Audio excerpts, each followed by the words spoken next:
Damn, son, where'd you find this?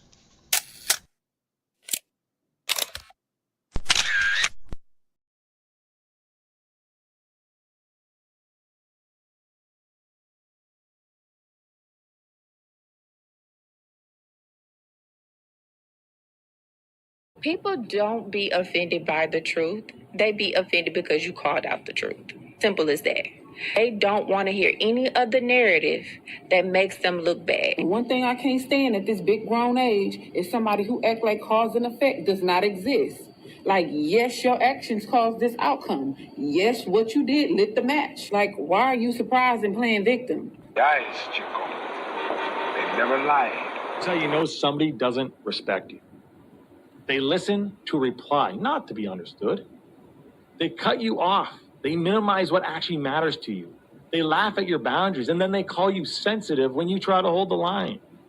They show up late, they cancel last minute, forget the things you've told them, because in their world, your time, your energy, even your voice aren't a priority. They're just an option.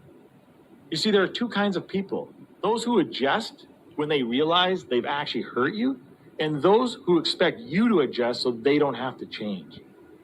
You don't need to be disrespected loudly to be disrespected deeply.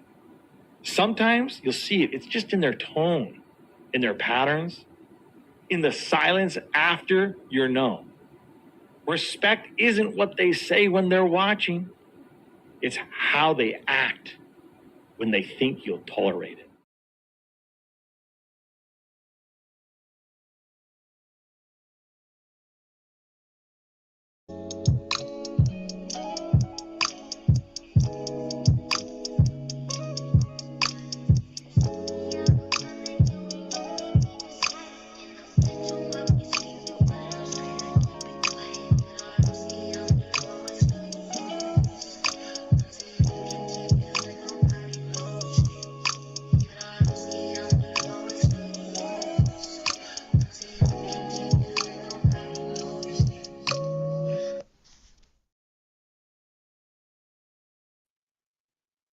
Yo, yo, yo, yo, yo, yo, yo. Good evening. Peace and blessings to the good people. Oh, how's everybody doing this brisk Monday evening? I hope all is well. I hope you enjoyed your weekends. Shout outs to my poets, writers, creators in general. There's a couple more people I want to give my flowers to, but I want to say thank you for being here, for joining the conversations, for your input, the energy, all that. Appreciate you. All right. You see the title. I got the clip. We're getting ready to chop it up. I got Coach in the building. I got Rob in the building. This is going to be a goodie. I'm trying to reach Sid. If she pulls up, I will definitely bring her into the studio. But let me bring the fellas up real quick, man. Y'all already know the energy. Make sure you like, share, let the people know we on. Support these brothers and everything that they got going on. Yeah, what up? What up? What up? What up? Yo, what's going on? Yeah, what's popping? What's the word, man? How everybody? Happy Monday, gentlemen. Happy Monday. Likewise, likewise. Hey, man, this is a new one. I never heard of this before. The flip your phone trend. It's a new one. I mean, we got a million of them, right? So, this is a little different. I'm gonna bring it up on a big screen. And we'll just go from there, just jump straight into it. All right, let's get it. Our a parent, if you work in a school, if you have family members who work in a school, I need you to listen to me because there's this new trend called flipping the camera. The sole purpose of this trend is to cause the person who is holding the phone to be embarrassed. They pick specific individuals, and maybe the kid who doesn't really have any friends, and then they trick this kid into thinking like, oh, we want you a part of this trend. Can you help me like hold my phone?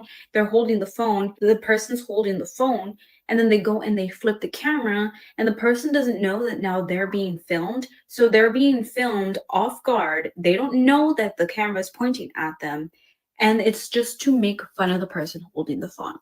Now, it was sad when I saw that it was like a kid with maybe special needs who's holding the phone, but then I saw a clip where this group of kids give the phone to a substitute or a teacher, a elderly sub or teacher who has absolutely no idea what's going on, and they're making fun of the person in this clip. That could be your grandma, that could be your mom, that could be one of your relatives that these kids are going and making fun of because they think it's fun. Now, Texas has done away with phones in the classrooms, but kids are also doing it in the parking lots at schools. They're doing it at football games. They're doing it all over the place. They're doing it inside the stores. So if you have a kid that comes up to you and says, can you hold my phone? Say no. Say no. Tell your kids to not hold anyone's phone. Tell your relatives who work in schools, if they're subbing, if they're teaching, if they're anything in the school, tell them not to hold anybody's phone. Just say no, because that's just what these kids are doing. And y'all let me know what you think. If you are a parent, if you work in a school, if you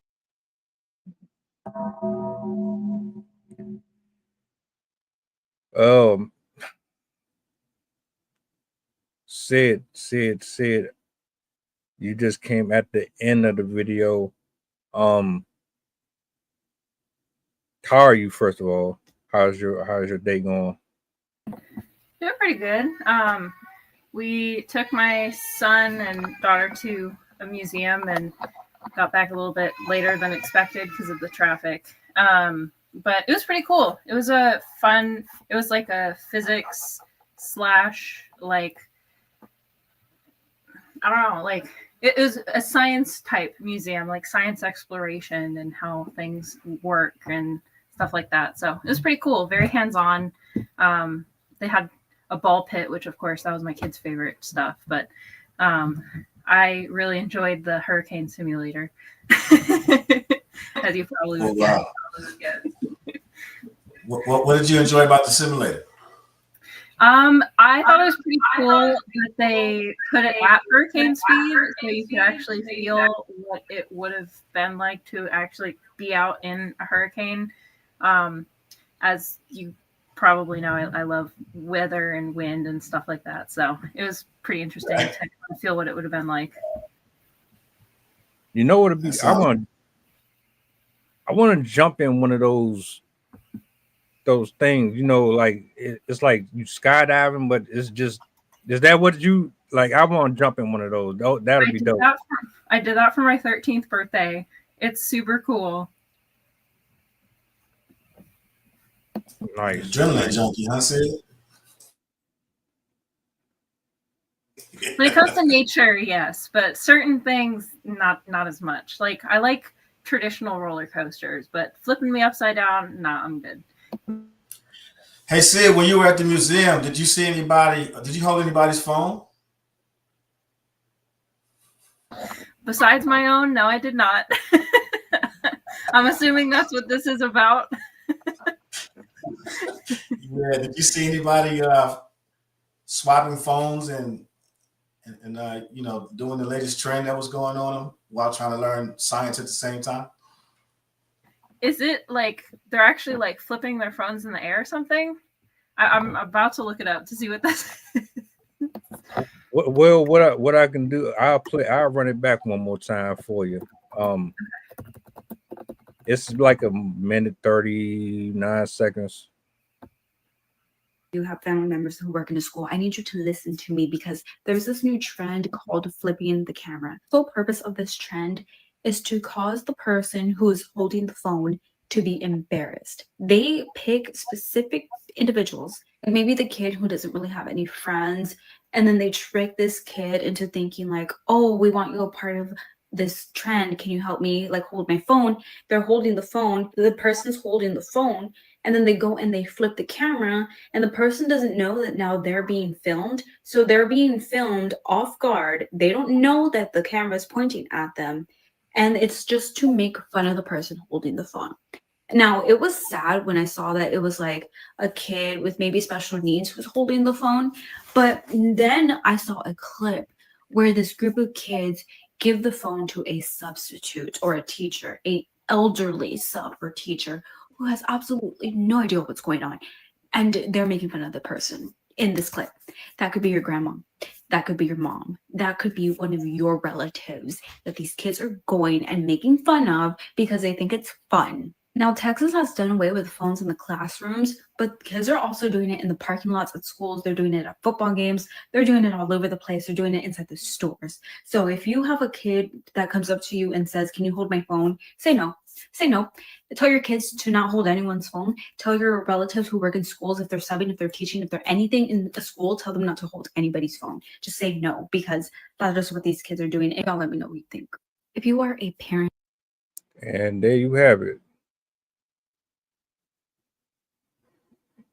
Are they holding it so they don't see the screen? Like, how would you not see if you're, I guess if you're, they'd have to have the camera facing them.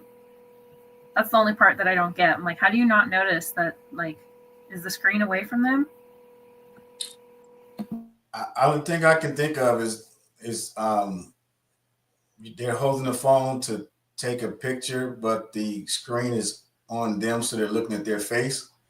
But I used to do that to be funny for the people that I was supposed to be taking pictures with. So I guess they're saying now that's something that's more or less offensive.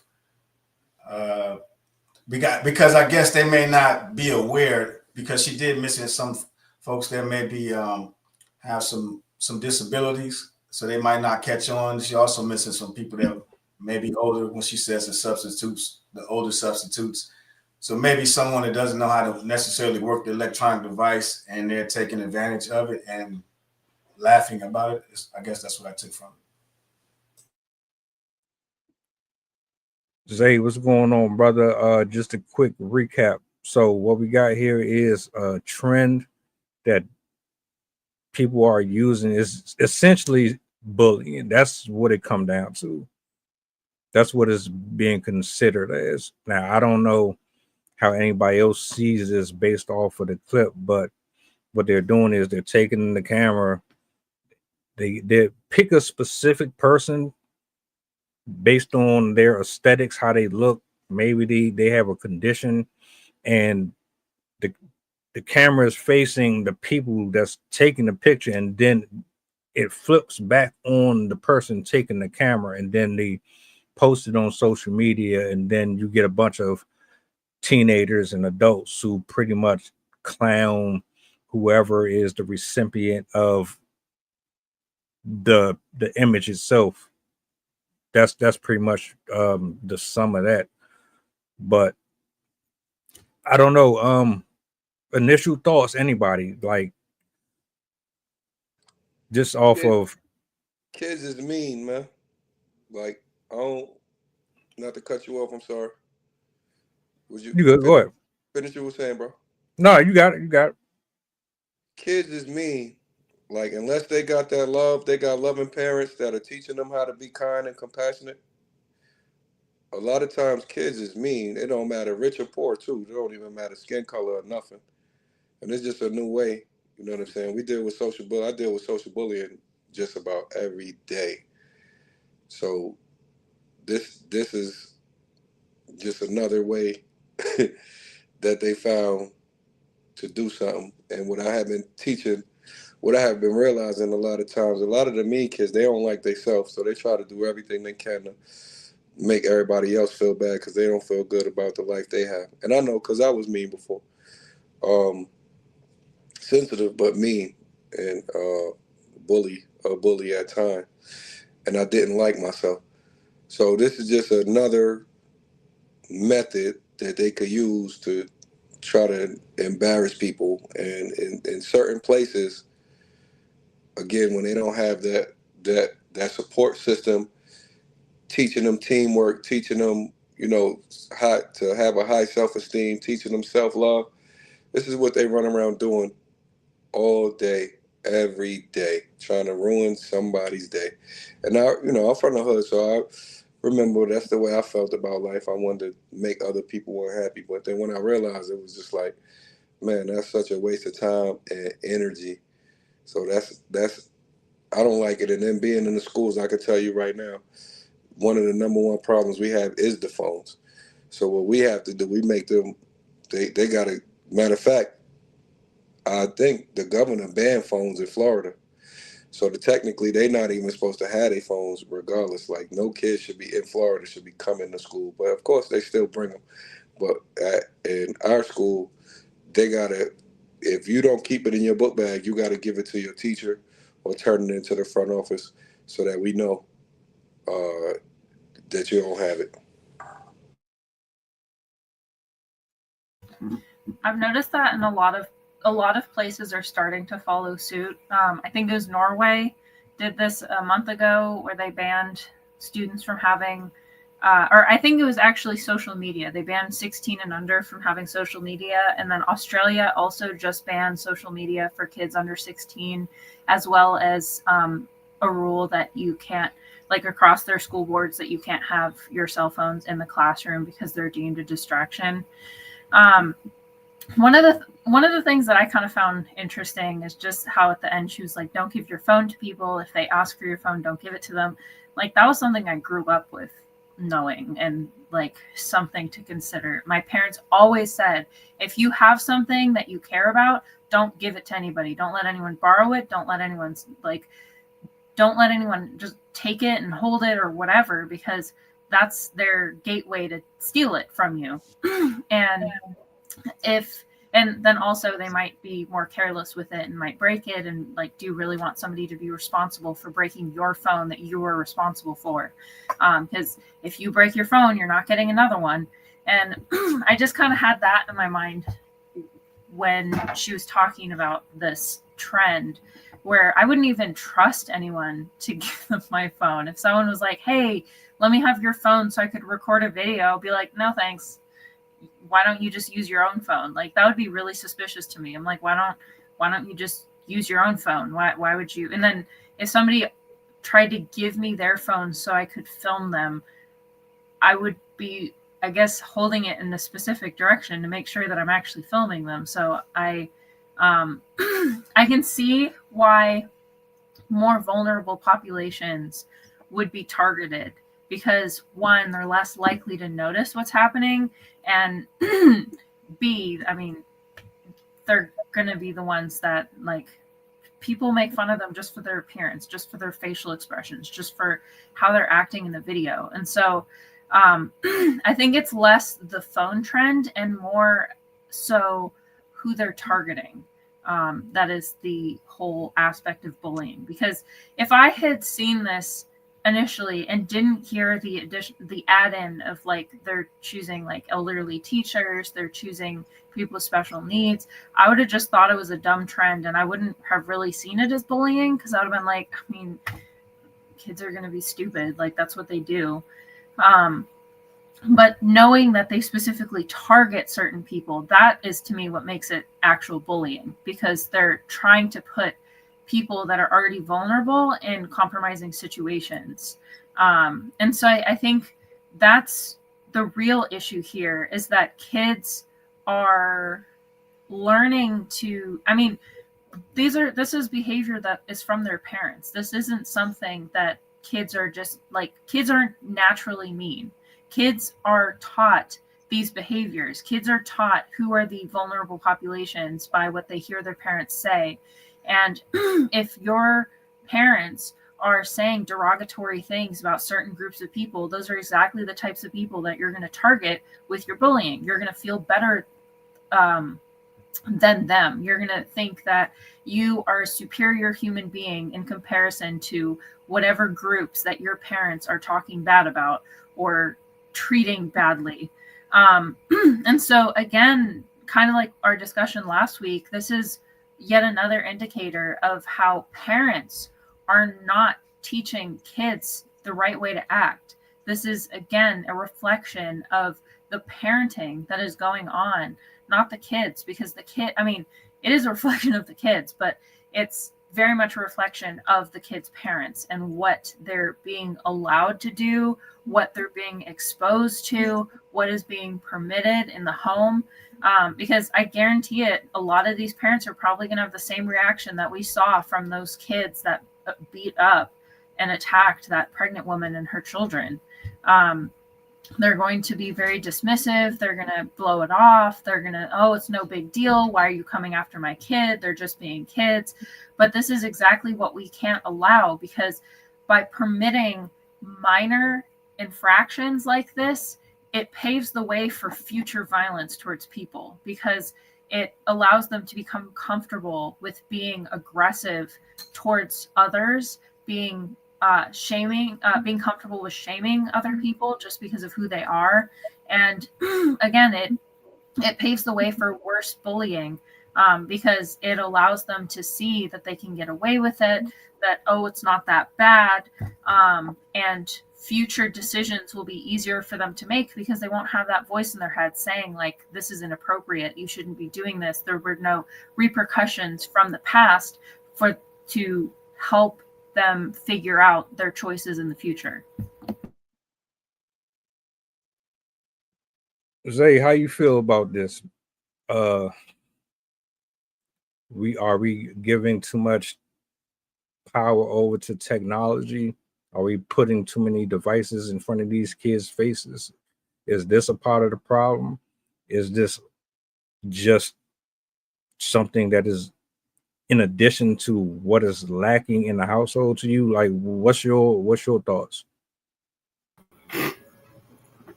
Well, I mean, like, here's one thing. I was born at a time where there wasn't much technology, but it was also coming about, if that makes sense.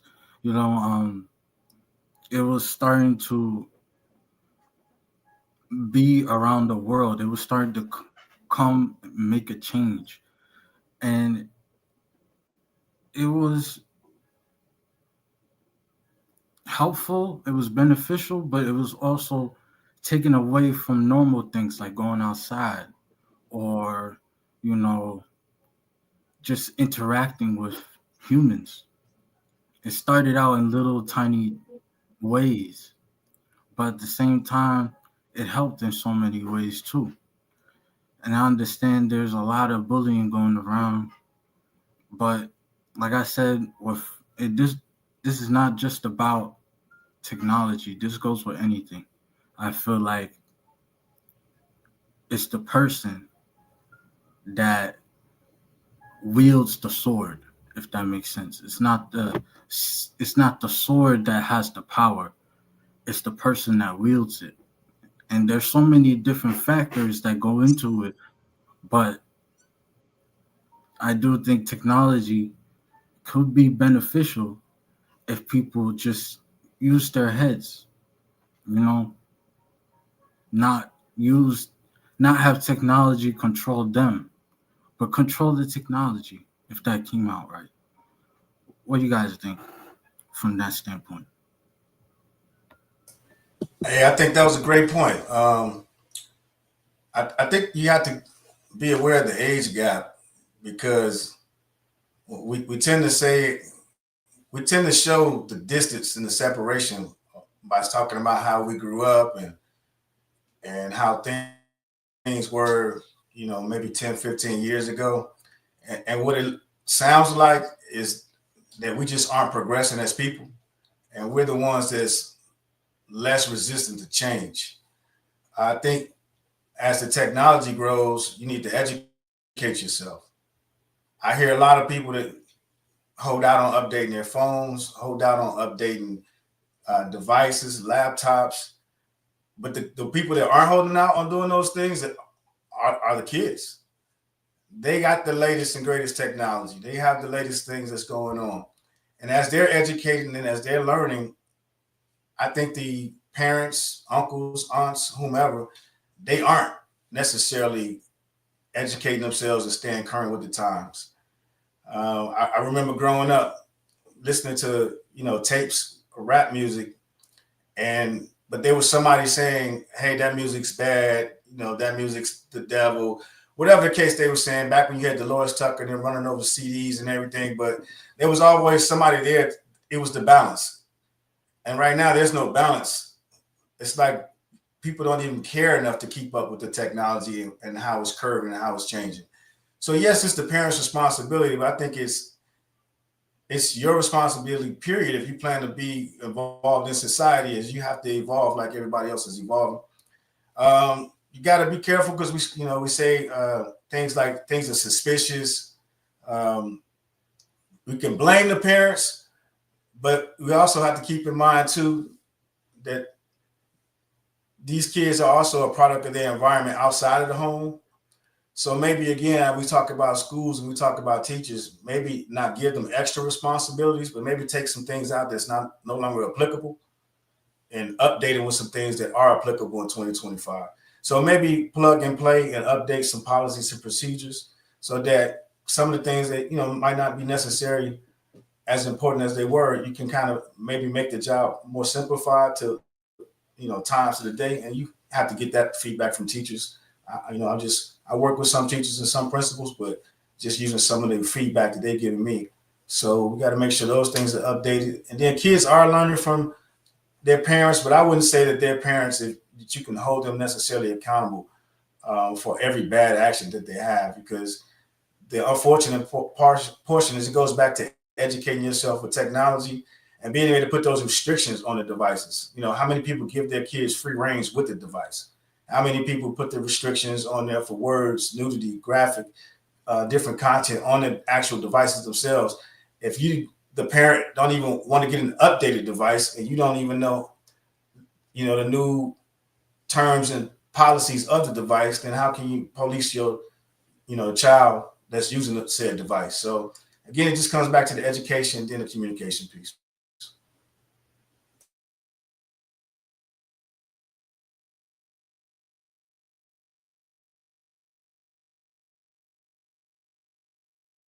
Hit that mic. You can be doing everything right in the world, but as soon as your child leaves out of that front door, you can't predict nothing. Your hope is that you're teaching them enough to where they keep and retain that information when they are not around you, because they're developing their own individuality and you can't be on top of them 24 hours a day. What you said, I absolutely, I felt that, especially with, are you really involved in monitoring or setting up the proper measurements on these devices to ensure that, well, I can limit it as much as possible, but still, even at the end of the day, you're doing that part, but you still got to understand, we were young too. We found ways around that stuff. Right. So when it all boils down to, I agree, parents do have a part in it, but I think that their part to me comes in when you're not around me and now you're engaging with other students, you're dealing with other teachers and other elderly people, and you're using these different tools for whatever purpose you are. Are you representing me properly when you're not in my presence? Or is it a different version of you? How many times, Rob, have you had situation with a student, or you've witnessed a parent say, my child would never do this? They're the best thing that ever happened to the world in general, but you see something different than what the parents see. And that's, I think that part doesn't get addressed enough. So as far as with the video itself,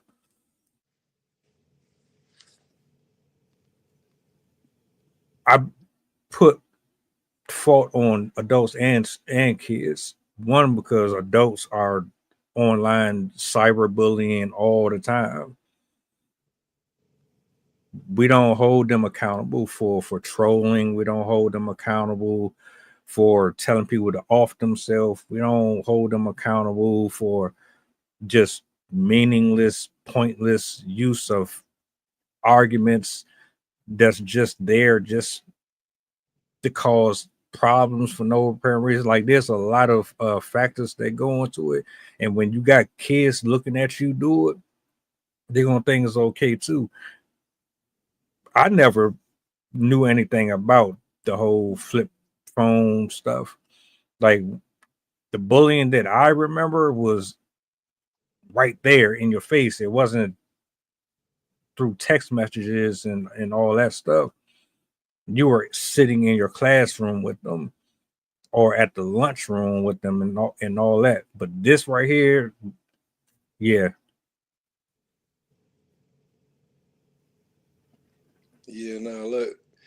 First, I remember letting kids hold my phone and having to chase them down. Because you know how kids is. They trying to go in your photos, they taking pictures of you or whatever. And then I remember back in the days before the phones, things, little simple things like your bike. I remember the homie took my bike and went off about 8 hours.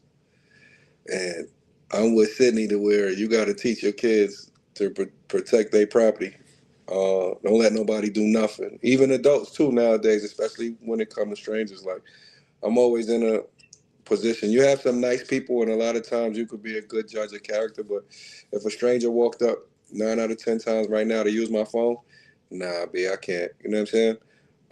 That's probably more than New York. I mean, you know, we antisocial. But right now, you got to teach the kids. You got to teach your kids how to protect themselves, and now it's their property, their intellectual property, whatever. Your phone, especially from people who don't value your they don't value your stuff. It's like if you're running around with a person that don't care about their life, a lot of times you're going to end up caught up in a bad situation with them because they don't care. So if you got people that don't have the same things, or they don't value, or they have that attitude, at the end of the day, you got to tell them no. You know what I'm saying? And then you got to teach them too, where to even if they scared, don't act like it tight. Like, you know what? I don't care. So and so told me to give them the phone, or they was gonna do. Nah, no, you can't have my stuff. You know what I'm saying? And that's where a lot of where parents come in, because you got to teach your kids to be tough, but they ain't all got to be fighting. They don't have to be fighting. If your kid never had a fight, I would think that's a win in life. You know what I'm saying? But at the end of the day, that's just a natural part of life. So where they probably have 1 or 2 fights, but you got to teach your kids how to say no. You know what I'm saying? No, you can't have my phone.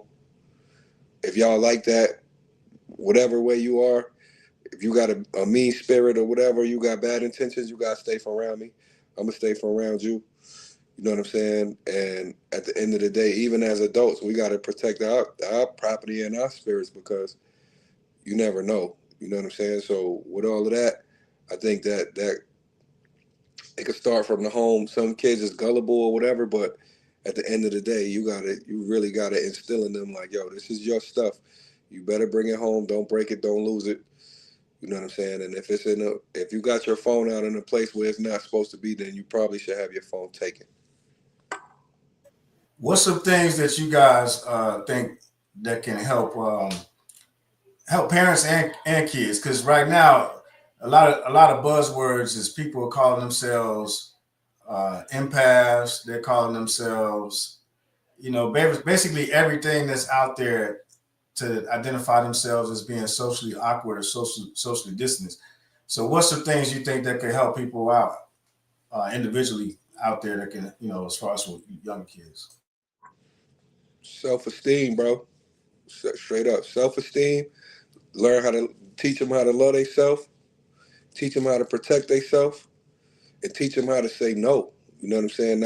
Not be influenced by things, not be influenced by drugs, not be influenced by the things they see on TV, not be influenced by other kids, especially if they got bad intent. You gotta teach them how to say no, man. That's the hardest thing right now to just be like, no, I'm going home. No, I'm not. Y'all doing that over there? Y'all my people. Whoop-de-whoop. Even from the hood, I was watching this thing, and it took a while to realize that, the toughest people from the hood was the people that lived in the hood and didn't get in no trouble. That is the toughest. Those is the gangsters to me. Like, that is the toughest thing you could do, to be able to stay in a tough environment and keep yourself out of trouble. And I know about 2 or 3 people like that to this day, and they are my role models now, because I was easily influenced because they was able to, they respected, they respectable, they tough, and they just knew when to say no, they knew when to separate. So you got to teach your kids when to listen, get out of Dodge if it don't feel right, if the energy is off, trust your gut, come home, you're not alone, you could tell me anything. And at the end of the day, protect yourself. You got to speak up. Protect your property. Don't let nobody just take nothing from you. Of course, if you're in a situation where they got a gun or a knife, or if it's 10 of them, then we could deal with that. You know what I'm saying? You got to come home alive. But at the end of the day, you protect yourself, man. If you got to scrap it out one time, squab it out, because we're going to be there right behind you to make sure that nobody mess with you again. But if you got to fight for your life to protect yourself, don't let nobody put their hands on you, take your property. A lot of kids don't have those role models there to teach them that. So they gotta navigate that on their own. And then a lot of times they don't go home and tell what be happening at the school because they be intimidated. You know what I'm saying? We deal with this every day, all day. So you got to be that one in their ear, like, yo, you valuable, you priceless, you loved, you'll never be alone. You gotta, I gotta send you out here whoop-de-whoop, but you have the right to protect yourself and your property at all times. This kind of makes me think of the other conversation we had about vaping, like young kids vaping. This is the type of stuff that you have to approach with your kid early. Like, you can't wait until they're in middle school, they're in high school, when they're starting to have issues for you to approach them about this type of stuff. You need to raise them so they know, number one, you are the person that they can always come to about anything. No matter what is happening, they can trust you. They can trust that you will protect them. They can trust that if something happens, even if they did something wrong on accident or even on purpose, not in the sense of like bullying, but like, oh, they let their friend borrow their phone and then their friend stole the phone. Even if they did have a part to play, that they're not going to get in trouble for telling someone that someone did something wrong to them, that it's not their fault if something bad happens to them, somebody mistreats them, somebody bullies them, and that they should always feel comfortable to come to their parents about whatever it is. And then also get that stupid mindset out of there of like, don't be a snitch. You wouldn't turn in your friend, would you? If somebody is being abusive towards you, whatever it is, verbally or physically or whatever, you're not a snitch. You need to get help, because again, that stuff can escalate. And then the other thing, what was that? I said, see something, say something kind of thing. Yeah, exactly. And then also the idea that you are responsible for your body, your boundaries, your possessions. If somebody is infiltrating your space, if they're making you uncomfortable, if they're doing anything that makes you question their behavior or their intentions, teach them that it's okay to leave that area, leave the person, ignore them, walk away, and have the confidence to do so. Because I know a lot of kids will put up with awkward or strange feeling behavior because they're too afraid to get shunned or too afraid to look weird in front of their peers and whatever. Like, they don't want to have people like shun them or whatnot. Like, we all know how kids are, but they should be comfortable in saying no, be comfortable in telling somebody to go away, that you don't want anything to do with them, be comfortable going to a teacher, going into a teacher's room. If somebody is making you feel like there's something off about their behavior, they shouldn't be afraid to go to a teacher and to a principal to get help as well. Because I know a lot of kids will also not want to not only not tell their parents, but not want to tell a teacher. And then again, as I kind of mentioned, they need to be comfortable in their power to say no, their power to reject that type of behavior, their power to say, no, this is mine, I'm going to hold on to this, and not fall to that peer pressure. Because as you kind of point out, Rob, the people that are the most powerful are the ones that feel comfortable not participating. They feel comfortable in saying, no, that's not my thing, I'm not going to do that, no matter what anyone else is saying. And this isn't something that they get to middle school and then you start teaching them this stuff. Like, this is something that they need to know from the very beginning, from the moment they are kind of exposed to other people, the moment they have autonomy to voice how they feel about something, to have the ability to like make decisions for themselves. That is when they need to start understanding that it doesn't matter if it's a child, it doesn't matter if it's an adult. If somebody's doing something to you that makes you uncomfortable, you get your parent, you get somebody that you trust, because that is not okay. And you have the right to reclaim your space, to reclaim your comfortability, and to get out of that situation if you feel it's necessary for yourself. And this is like 2-year-olds, 3-year-olds, 4-year-olds. This is the time that they need to be introduced to this type of stuff, not when they're 12, 13, 14, 15. Because by then, they have already had all of these other ingrained habits. They're already more socially vulnerable at that age. And so if they don't have those other types of habits ingrained into them, their own power ingrained into them, they're going to be far more susceptible to any type of peer pressure that is coming from either from adults or from other students.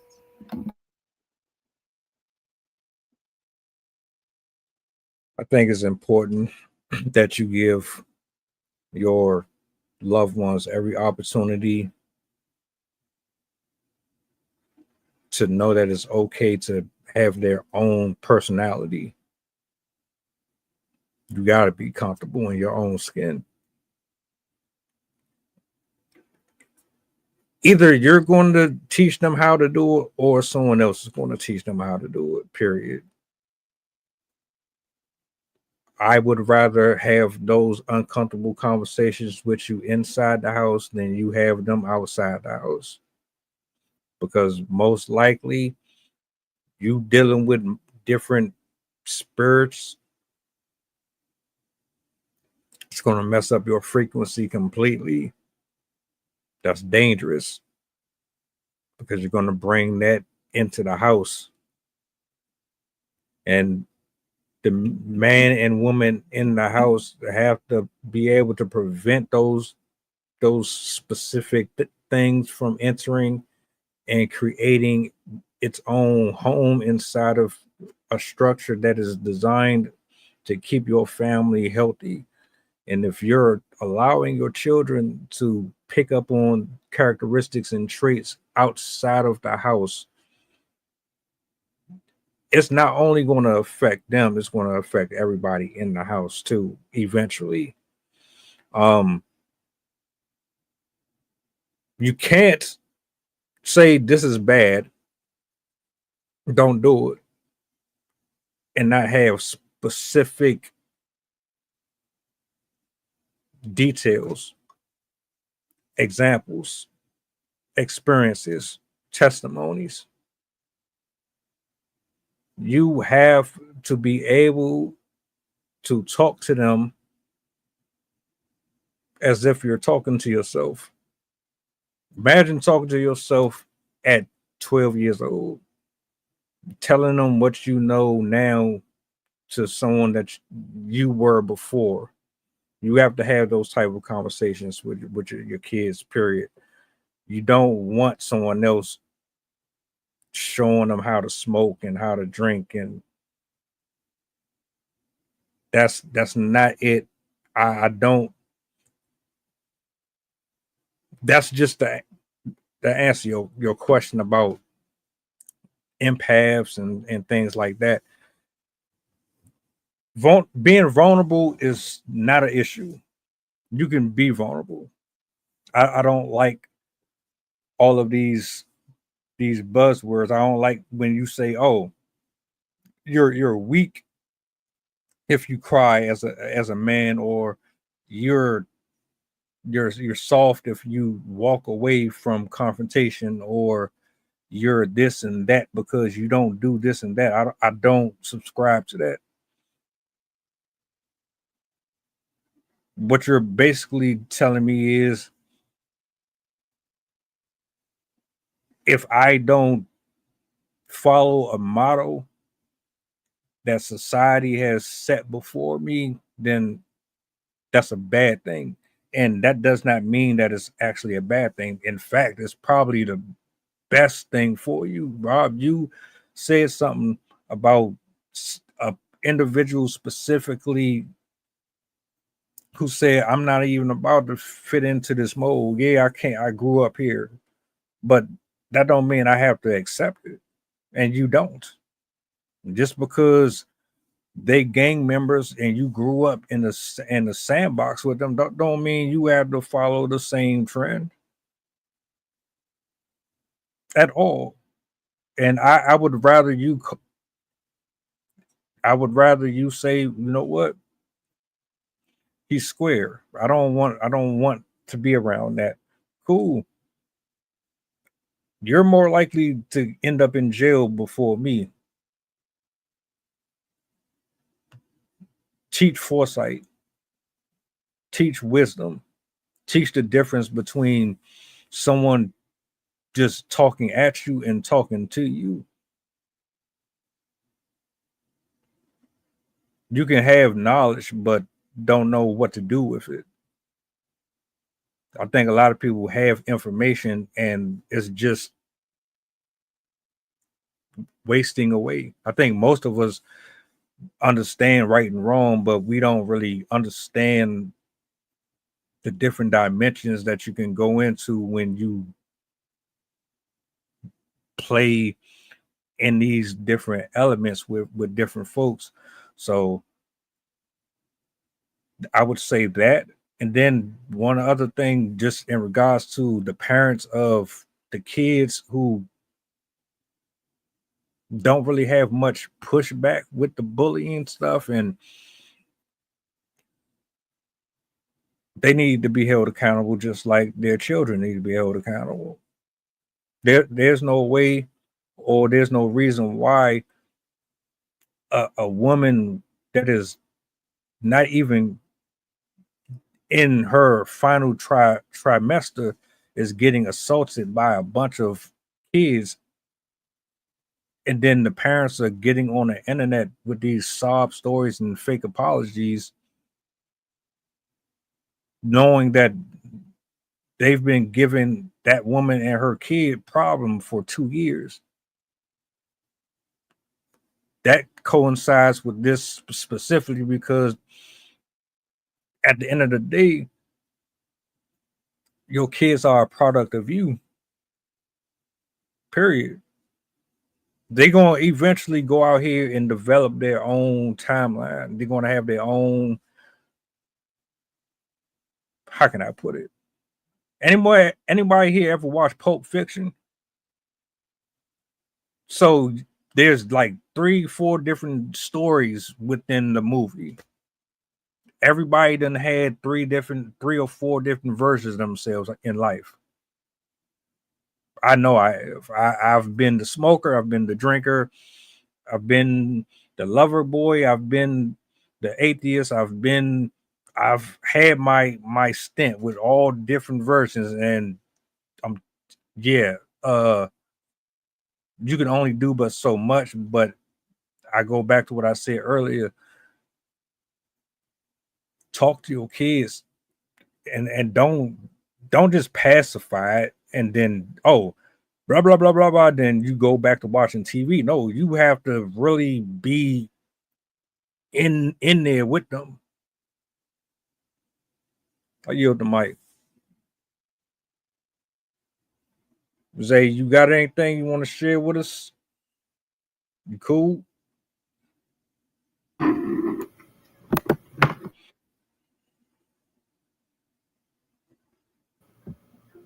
You all got valid points, and what you guys are saying is teaching me a lot because I don't have my own kids, so like learning what you're saying before I even have kids is beneficial for me because I can learn how to properly raise my kids the right way.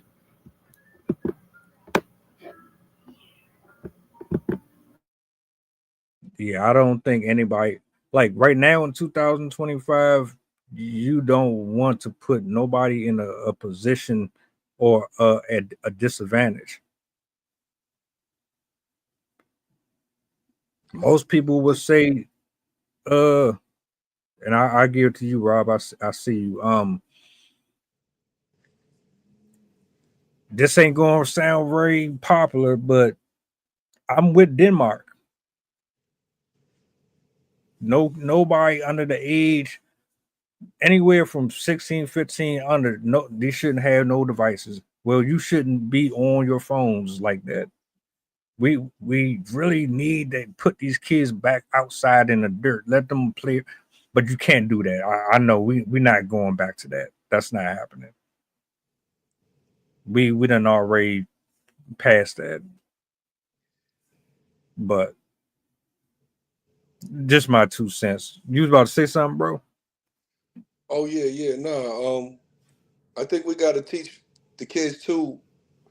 There's a difference between being funny and trying to hurt people's feelings. Good point. You know what I'm saying? Kids, they got to know how to take a joke. They got to know how to crack back.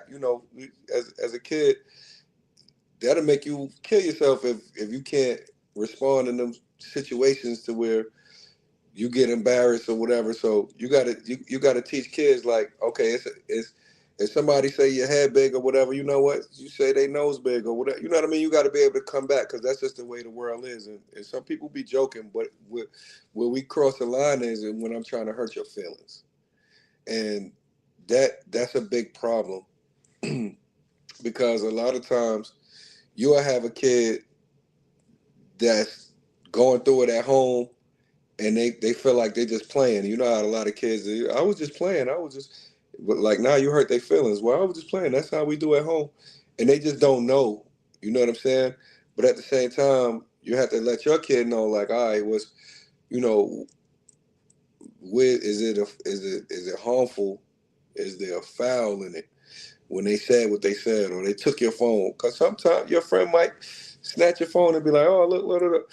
But there's a difference between, because after that friend will give you your phone back, make sure everything is deleted. They were just having fun with you. There's a difference between that than I took your phone, clowned you, and then put it on social media. You know what I'm saying? In those cases, yep, you got to punish everybody involved in that. You know what I'm saying? Because we in a time where it's so sensitive right now. Kids are suicidal, and you could be looking at them every day. I was talking to my lady the other day, and it's wild because you could be around a person every day and don't know nothing they going through, and the whole time they ready to end it, or they ready to, we call it crashing out now. They ready to crash out, or they feeling some kind of way, and then that's for adults too. You be at work with a person and they come and they smile and they kiki and they get their work done, but on the inside they hurting bad. And these kids got it even worse because they got all these pressures coming down. They got all these pressures with the social media. Sometimes they don't have the best parents. They got to find out everything on their own. Sometimes they not eating. Even the rich kids, they parents is working. That's why they rich. They working 50, 60, 70, 80 hours a week. They don't have nobody to talk to. They don't have, and it's so bad with the social media and the technology. You almost got to play games with your kids just to see what they thinking. You got to sit there, whether you could keep up with them or not. And people be going through it like that little, I call it the little voice in your head, whatever your conscience, whatever it is. You gotta figure out and try to be kind, but at the same time be able to take it and dish it back too. You know what I'm saying? Because you can't just be walking around soft. You know what I'm saying? You don't have to be fighting and all that, but at the same time, you got to be able to respond to where, because a lot of times you'll get respect to where if you just let somebody just clown you or whatever, they're gonna keep doing it until they realize, well, because a lot of times people want to fill you out. So we gotta find a balance between that and just as a response to what's going on, especially with the government and all that right now, we gotta be kind. You know what I'm saying? This way off topic, but they starving their own people now. I ain't never in a million years thought they had cut off the food stamps. So now we seeing all of this. The kids is being affected and they're taking it out on each other. So we got to teach the kids, what's the balance? What is the balance? Are you having fun? Are you just clown, or are you trying to hurt me? That's I'm with Sydney and all y'all to where when you're trying to hurt me, now I got to do that. That got to be stopped right there.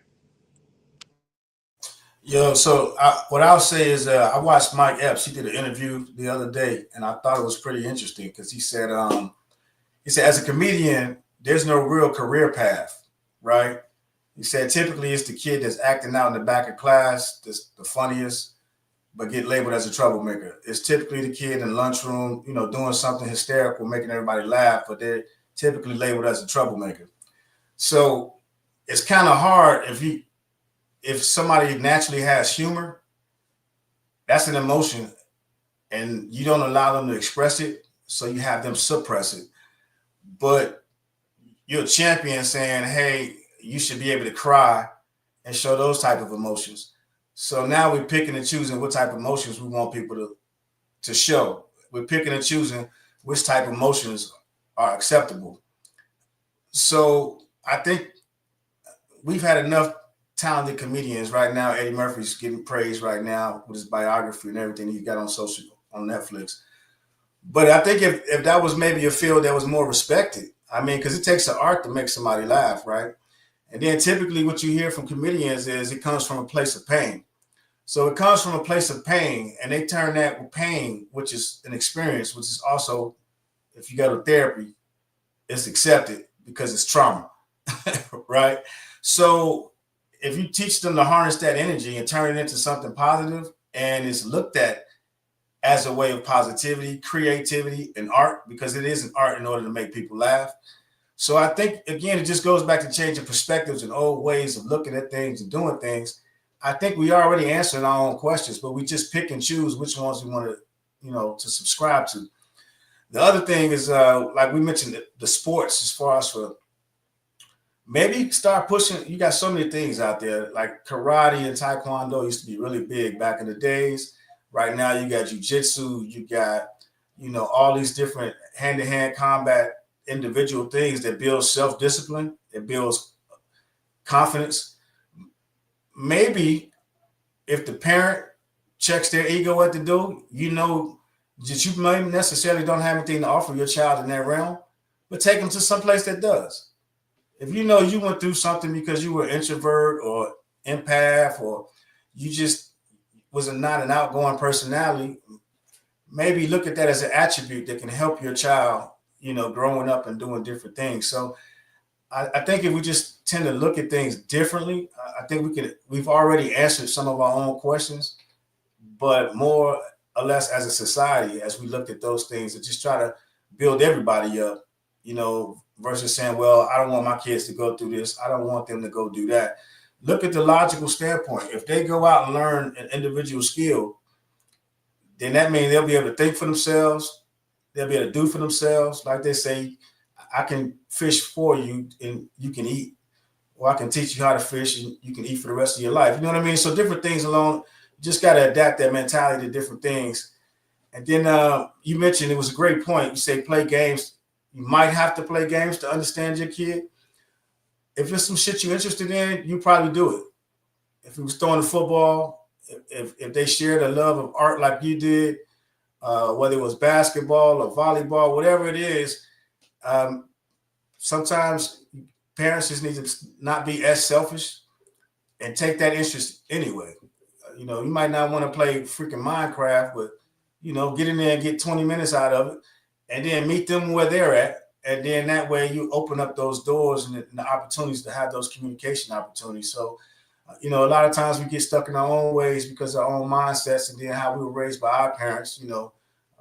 So I think, again, sometimes you just step to the side and get out the way. I think you'll be all right. And the last thing is the suicidal ideations. You know, a lot of times nowadays, again, this generation tends to communicate with emojis and not really complete sentences.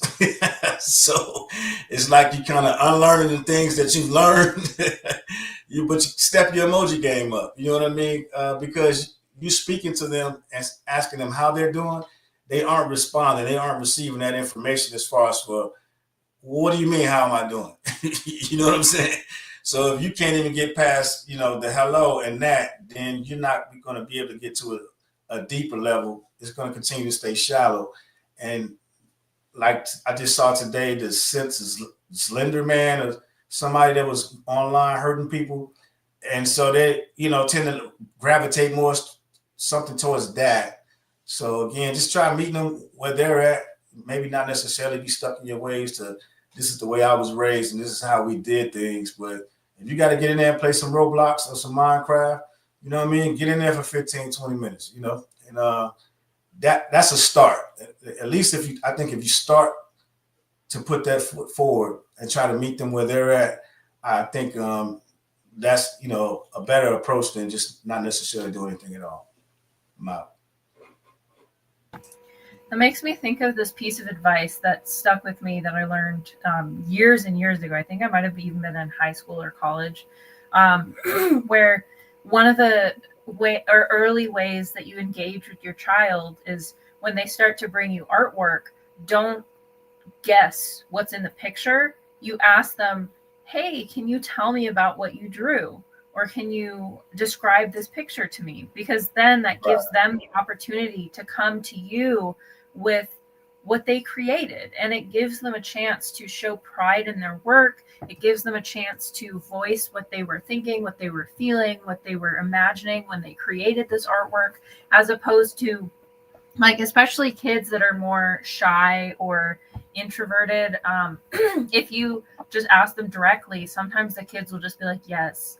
And then you don't get anything else out of them. And so it's really important to, like you said, engage with them where they're at and genuinely ask them about their interest, genuinely inquire into the things that they care about. And also a big thing, which is crazy to me that that parents don't do this, but get them things based on their interests. Don't just buy them the toy that every other kid is getting. Don't just get them the book that every parent that's popular right now or whatever. Like, get them things that they're genuinely interested in, that they're showing a love for, or that reinforces existing interests. Like the best example I have is from my own childhood, where I was addicted to animals. I absolutely loved animals of all kinds. And I remember one specific year for Santa's list, I wrote that I wanted a stuffed horse and a real horse,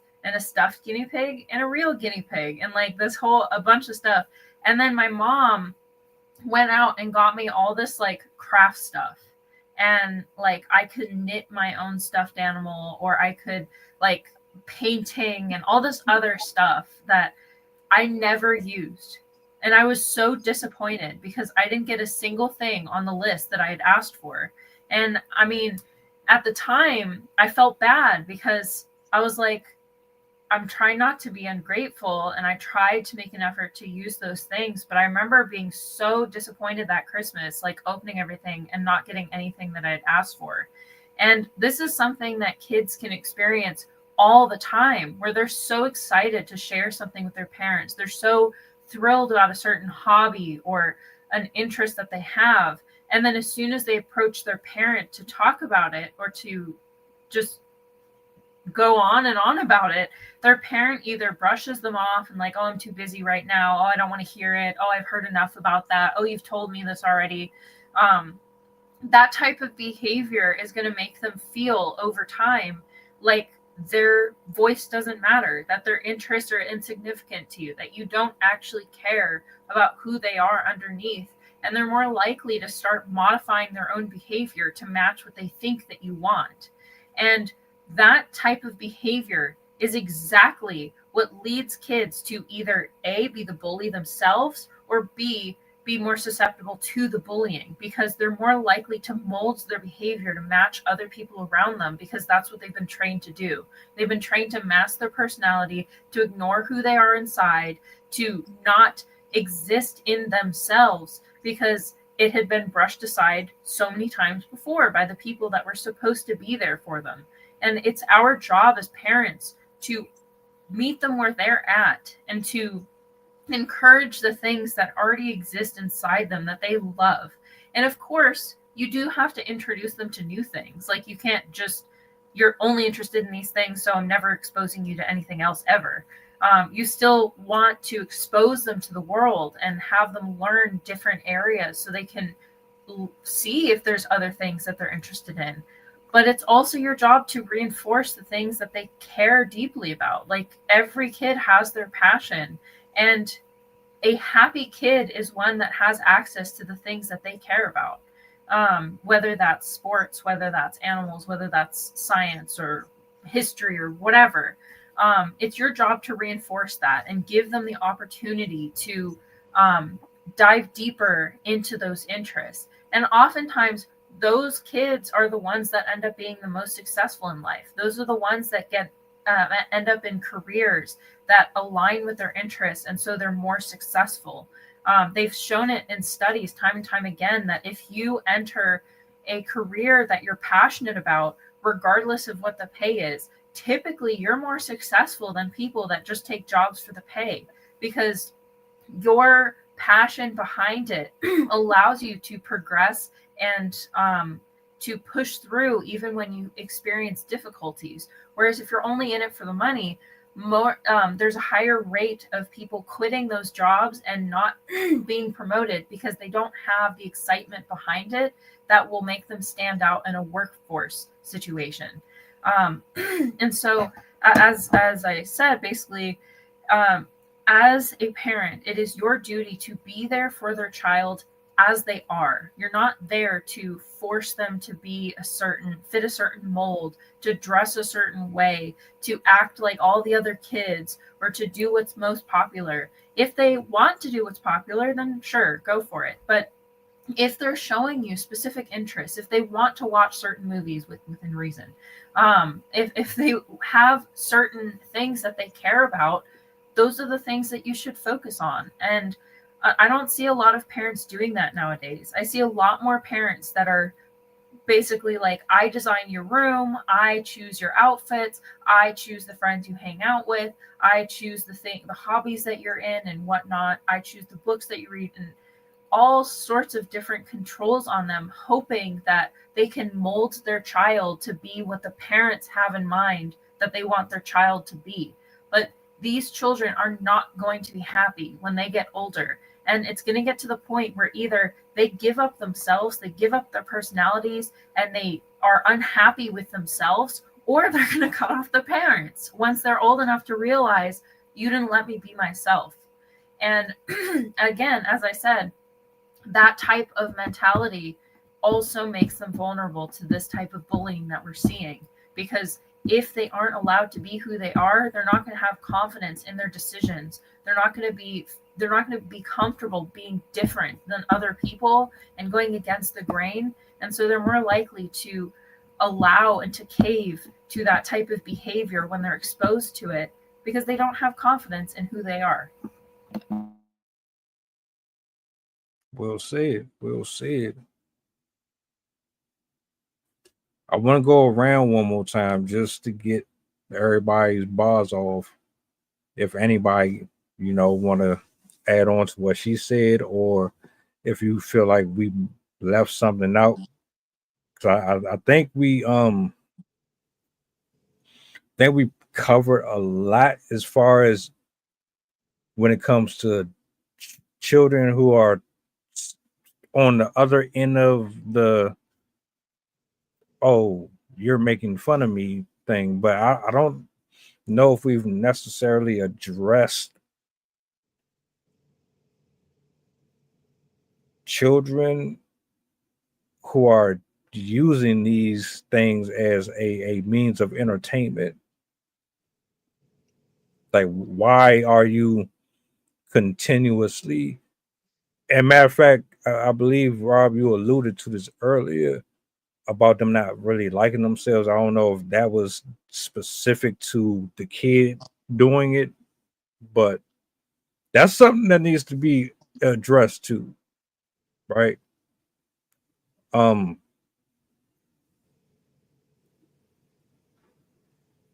Something is clearly missing there, and I don't know where the disconnect is fully, but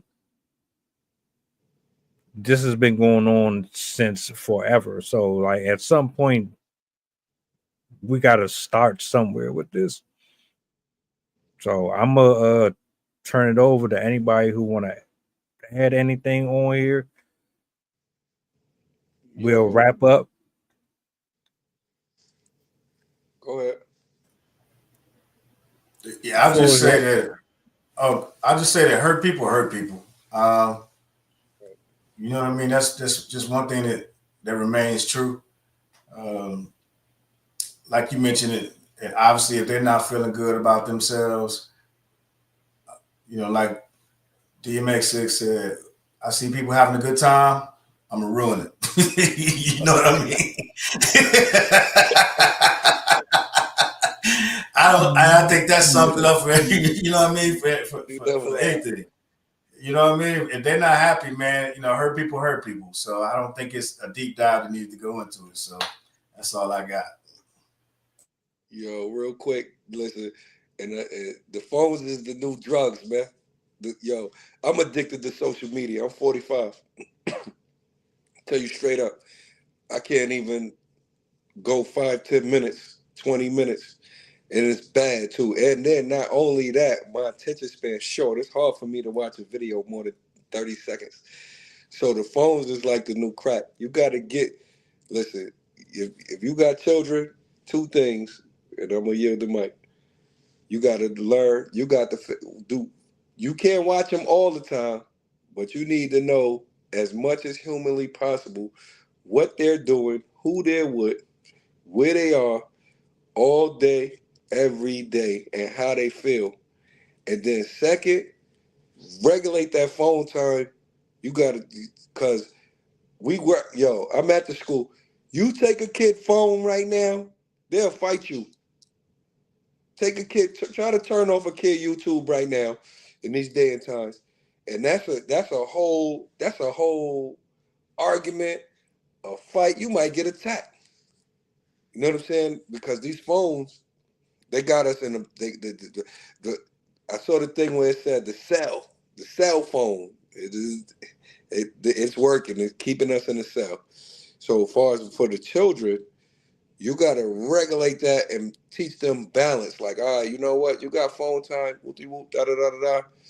But you're going to do something different today. You're going to read a book. I had one professor one time, and she changed my life with this. She said for every 15 minutes her child gets to watch TV, she has to read a book for 30 minutes. Now, we not, in the reading stages, but if you got to read a book online or listen to one, whatever, we got to balance that to where that phone is not controlling their mind. And then at the same time, we got to hold people accountable, because kids will sneak their phone to school. You know, you wasn't supposed to bring that phone to school. I deal with that every day too. And they will do whatever is allowed of them. So we got another thing. We want to protect our kids and give them the things we ain't had. We also got to hold our kids accountable. And I'm talking from a perspective. I don't. I'm not an expert. Whatever. Even I've been in the school system, so I'm not an expert because all this stuff is new. But at the same time, we got to start holding these kids accountable. A lot of time we want to pacify them, and a lot of time we want to make up and be their crutch and make up for what everything they didn't have. And so with these phones right now, a lot of time I'm with you, Deep. You might not even need to have that thing right now. You understand what I'm saying? Especially in certain environments, because that's just leading to all of this unnecessary drama. So we gotta the phones is just as powerful as any hard drug, and we gotta acknowledge that, and we gotta find a way to fight that.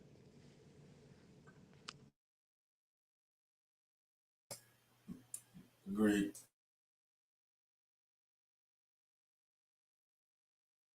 Yeah, I think everybody pretty much got their balls off. Shout out to Michelle Campbell.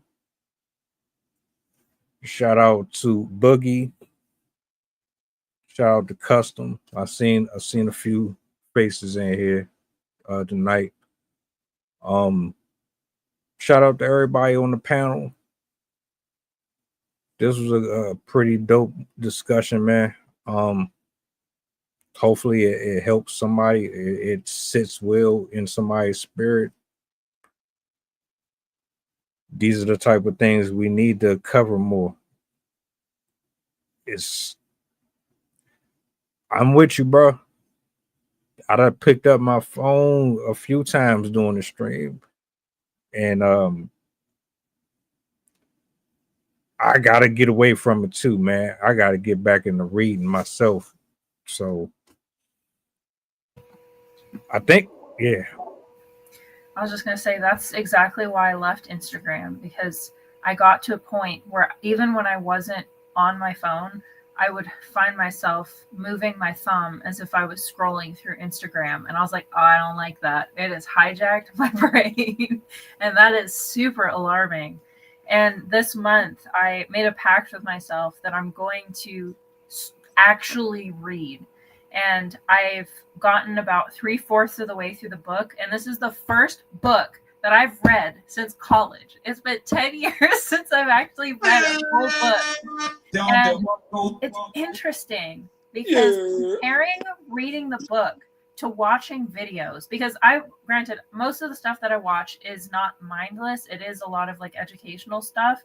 But I noticed that there was a very different feeling I had at the end of reading than I had with watching videos. When I was done watching videos, I felt drained. I felt like my mind was not settled. In fact, it felt more unsettled. But when I was reading, I felt a sense of accomplishment. Like I felt like relaxed, and I felt more in the mood to be creative afterwards, instead of like feeling flustered.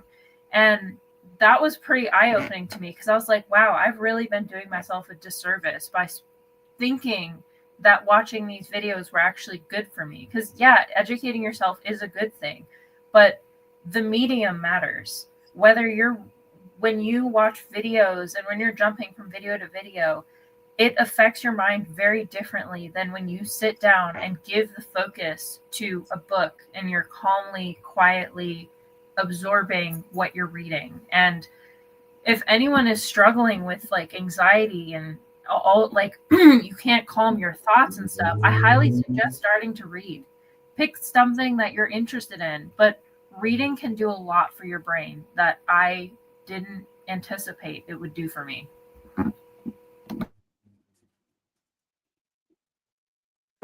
Anybody got any plugs? Y'all want to plug anything? You want anybody to check out anything while we here. My QR's drinks ain't on this one for some reason. So cheap plugs, anything like that, man. Y'all You got it. know, you know, I always got a shameless plug, baby. I am the Rolling Weave store. I just got a new load of high quality hair weave extensions, bundles, like 9A, natural 1B. I deliver them anywhere you are. Just call me. I don't have a website and all that. I had one, they wasn't buying. So there's no excuses. If you're serious, call me. And then as far as music, I was told I probably put out about 4 or 5 hit songs this year.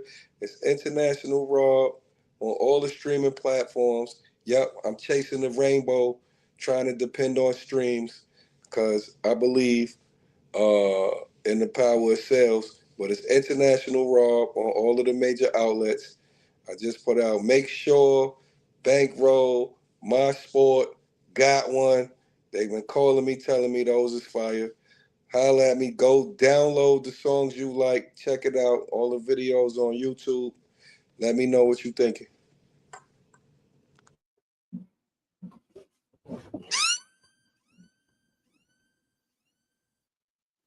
Hey.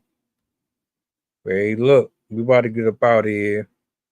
Y'all enjoy the rest of your night. We'll be back tomorrow. The King's Morning Table. This whole week is about to be lit, man. If I don't chop it up with y'all tomorrow, y'all stay safe. Have a blessed evening, a blessed Tuesday. Don't stress. And yeah, enjoy the rest of your night. All right. Bye. Say bye-bye. Peace.